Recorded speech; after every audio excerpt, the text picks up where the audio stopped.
Hi everyone, my name's Gregor. I'm a Subsea technical specialist working for FutureOn as a customer success manager. So today's thought leadership presentation is on Subsea metadata democratization.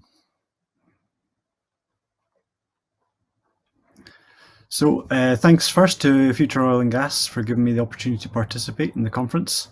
So as mentioned, the topic for this presentation is on the democratization of subsea metadata. So I'll apologize in advance. I am going to use the word metadata a lot in the next few slides, but hopefully it's an interesting topic for the people here today. So for those that are not familiar with FutureOn, the company was spun out of X-Vision in Norway in 2014 with the development of the Field Activity Planner or Field App platform, which has since been developed and built on over the last few years into what is now FieldTouring, which includes development of an open API and integrated services.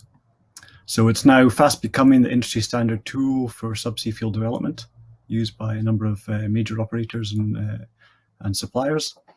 And over the last few years, the platform has been extended even further into the renewables domain.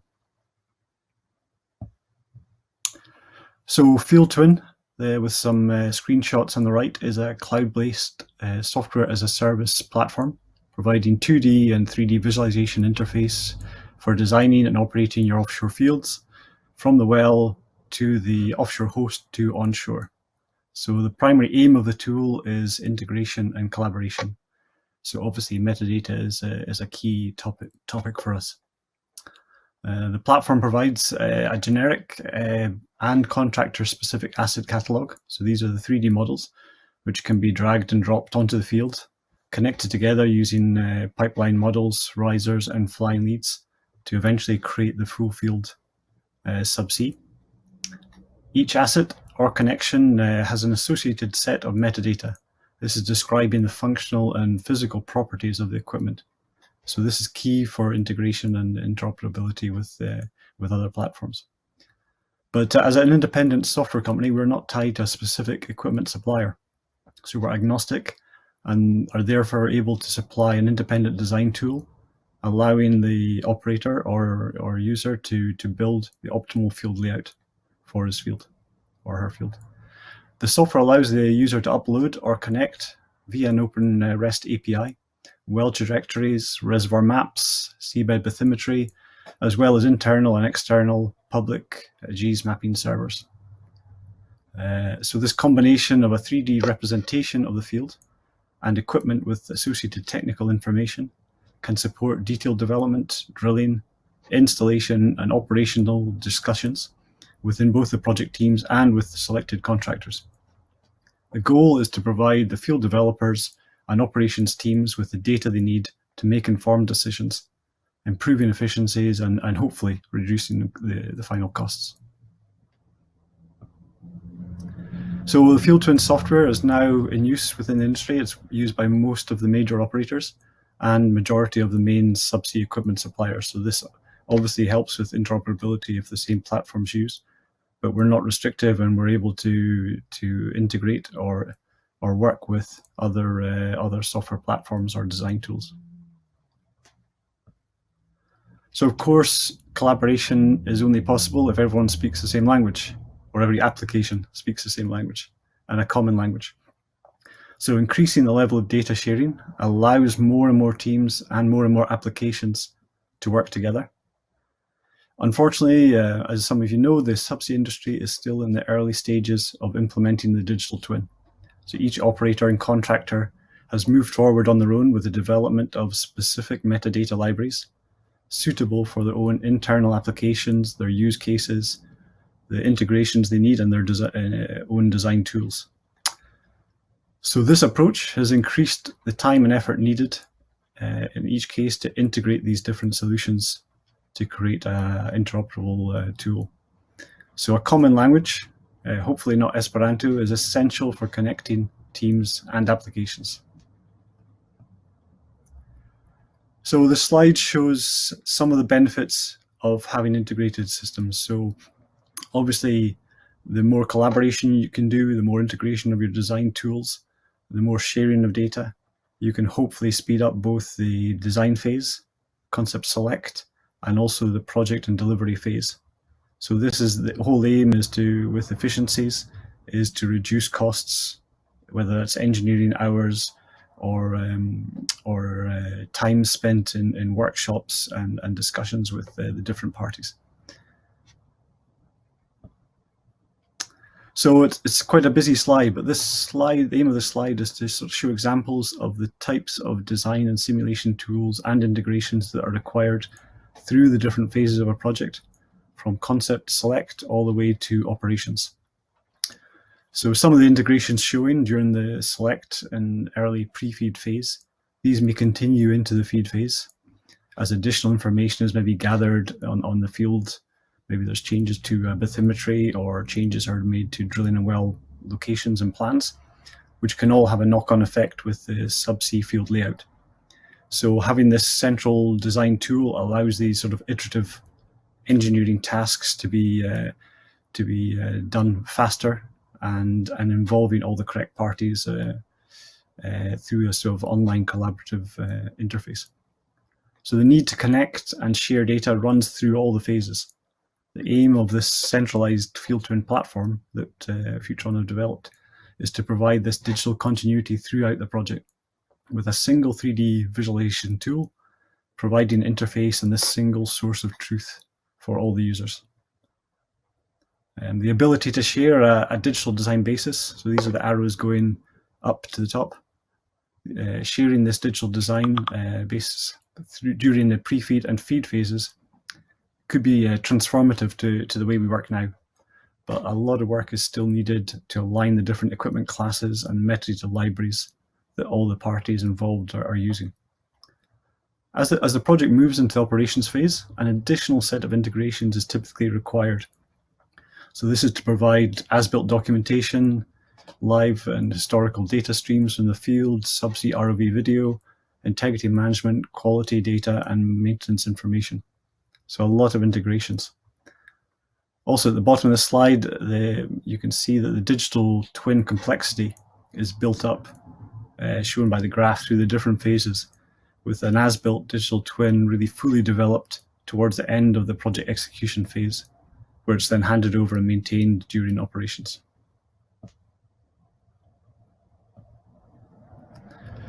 So a little bit on metadata, although I think the audience here is very familiar with the term. The subsea metadata libraries are being built, so they'll contain functional and physical attributes of the different equipment types. So an example here with the picture in the middle is a subsea Christmas tree containing a set of tubing with valves and chokes and pressure sensors. And it just lists some of the attributes listed are the functional and physical attributes of this equipment. So we have design pressures, we have materials, size and weight. The aim of the Capital Facilities Information Handover Spec, or CFOS, which is a joint industry project within IOGP, so this is GIP 36, is to develop specifications to facilitate this transfer of information between operators, contractors, manufacturers in the oil and gas industry. So one of the key elements, the fourth one highlighted, of the CFOS GIP is the development of a reference data library. So this is supporting standard equipment naming and properties. So key for us. The development of some of these specifications and libraries is already well advanced for some other areas of oil and gas industry, with release 1.4 available for use as an open resource. However, the library developed for Subsea is not comprehensive, and there's a lot of work still to be done. So a number of different industry groups, equipment suppliers, software developers, operators, all contribute to this effort to standardize metadata for Subsea. At the top, we have the IOGP initiatives, developing standard equipment specs within the GIP 33. We have the DISC group, so this is Digital Transformation Group, which is focused on the adoption of information standards. And the CFOS group, which was already mentioned, which is developing the specifications for information exchange. Moving to the left, we see the OSDU group or OSDU forum within the Open group, who are involved in the development of the open source standard data models and platforms. And all are connected. On the lower left, we see some of the key subsea contractors and software developers, and on the right, the operators, who between the two are all building and using metadata libraries and driving the creation of these standards. So the FieldTouring platform fits in the center at the bottom. So we're using the developed standards and helping to support them. We're connecting the different users together, whether this is between platforms or between operators and the platforms and design tools. So the metadata and data transfer is key to FutureOn. So Equinor have recently launched a project with support from DNV and ourselves in FutureOn to align their subsea metadata set with selected internal cost databases and external simulation tools and subsea contractors.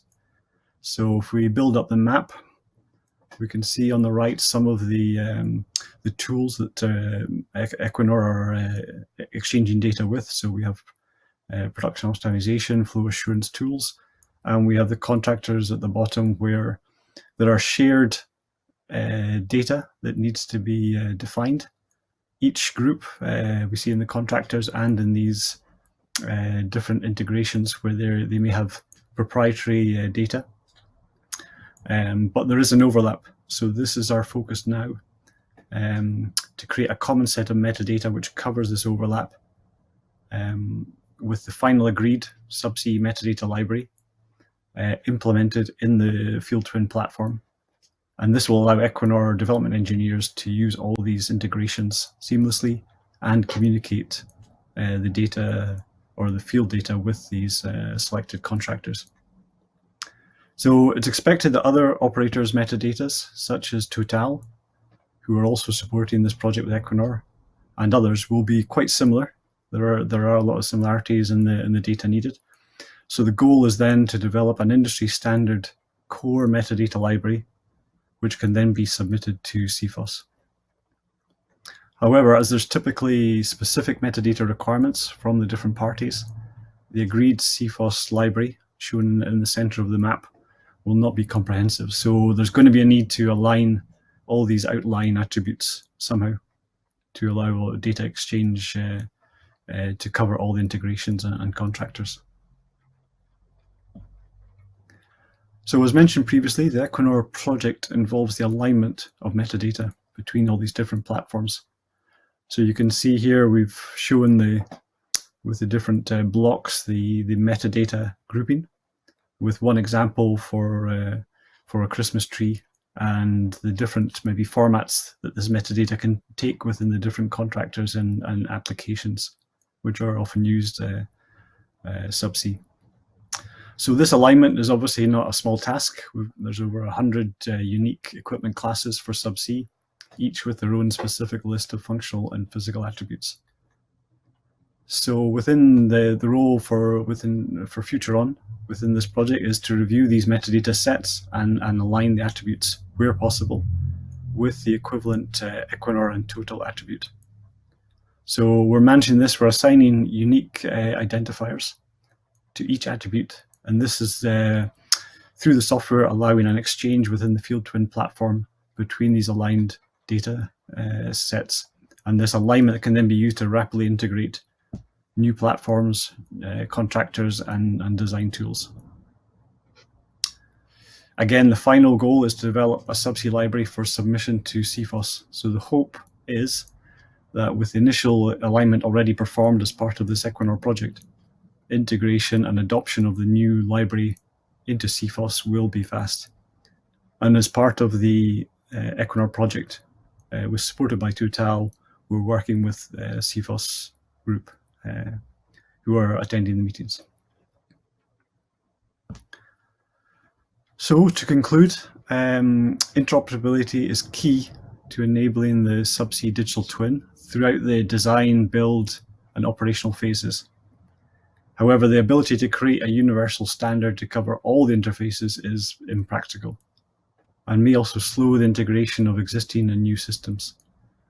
So it's a very ambitious graphic on the right, but the aim is to show that there are already existing a number of key design and simulation tools within the subsea industry, but we also have to then work with the different contractors, sub-suppliers, and operators to try and connect them all. But obviously, every connection you create builds up the strength of the tool and improves efficiencies. So our goal is to create this universal library or dictionary, aligning metadata between all the systems with an aim to increase collaboration, to improve efficiencies, and to reduce costs. So that concludes my presentation, and I'll be happy to take any questions at this point. Thank you. Hi, Gregor. Many thanks for that, and many thanks for the education on, for me anyway, for metadata, which I think was one of the deepest explanations of what that is, and that was really, really, let's say, thought-provoking. One thing you obviously mentioned as well within that, and I have to congratulate you on the work you're doing currently with the operators. I saw the list of operators you're currently working with, so well done. We've got time for a question because we are running on to the next panel in about 3 minutes. So I would like to ask you, from my side, what has been the feedback so far from the operators and obviously other users of the FieldTouring regarding the, let's say, the development of the standard metadata library? Will there be an acceptance and use across other industries, or will it be constricted so much to oil and gas, or oil and energy, as we say? No, thank you, and thanks for inviting me. When I saw the list of participants, I was happy to be in such an illustrious group. So thanks for that. But on your question, so the feedback's been really positive. I mean, everyone is just so busy at the moment. I think when they see that there's an external group such as FutureOn who have sort of taken the action and supported by Equinor and Total to develop the library, I think everyone's happy that the work's getting done. And typically, to develop a standard, it's such a heavy process. Typically, there's a lot of integrations being requested, so there's a lot of work to do. And I think as long as the operators see that they can guide that and be part of it, but not necessarily having to do the weeks and weekends of Excel work. I think they appreciate that at the end of it, they're going to have something they can use. And we also see that the operators have there's a lot of overlap in what they need. So I think there's a lot of trust that at the end of it they'll have something that's usable and it allows them to take in all these new integrations.